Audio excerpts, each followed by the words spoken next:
Rafael ಯುದ್ಧ ವಿಮಾನ ಇತ್ತೀಚೆಗೆ ತುಂಬ ಸುದ್ದಿಯಲ್ಲಿದೆ.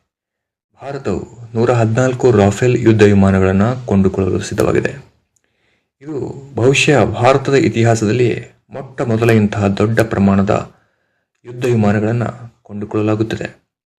ಇದು ಒಟ್ಟು 3,25,000 ಕೋಟಿಯ ವ್ಯವಹಾರವಾಗಿದೆ. ಈ ಯುದ್ಧ ವಿಮಾನಗಳನ್ನು ಫ್ರಾನ್ಸ್ನ ಡಸಾಲ್ಟ್ ಏವಿಯೇಷನ್ ಕಂಪನಿ ನಿರ್ಮಾಣ ಮಾಡುತ್ತದೆ. ಹಾಗಾದರೆ ಇಷ್ಟು ದೊಡ್ಡ ಪ್ರಮಾಣದ ಯುದ್ಧ ವಿಮಾನಗಳನ್ನು ಭಾರತ ಕೊಂಡುಕೊಳ್ಳಲು ಕಾರಣವೇನು? ಸ್ನೇಹಿತರೆ, ಇತ್ತೀಚಿನ ಬೆಳವಣಿಗೆ, ಜಗತ್ತು ಯಾವ ರೀತಿಯಾಗಿ ಯುದ್ಧದ ಕಡೆ ವಾಲುತ್ತಿದೆ ಅನ್ನೋದು ನಿಮಗೆಲ್ಲ ಗೊತ್ತಿದೆ. ಅದರಲ್ಲೂ ನಮಗೆ ಪಾಕಿಸ್ತಾನ ಮತ್ತು ಚೀನಾದಂತಹ ದೇಶದೊಂದಿಗೆ ಏಕಕಾಲದಲ್ಲಿ ಯುದ್ಧವಾದರೆ ಅವುಗಳನ್ನು ಹಿಮ್ಮೆಟ್ಟಿಸಲು ನಮಗೆ ಯುದ್ಧ ವಿಮಾನಗಳ ಅವಶ್ಯಕವಾಗಿದೆ. ಮತ್ತು ಹಳೆಯ ಯುದ್ಧ ವಿಮಾನಗಳು ನಿರ್ವೃತ್ತಿಯ ಅಂಚಿನಲ್ಲಿರುವ ಕಾರಣವೂ ಒಂದು.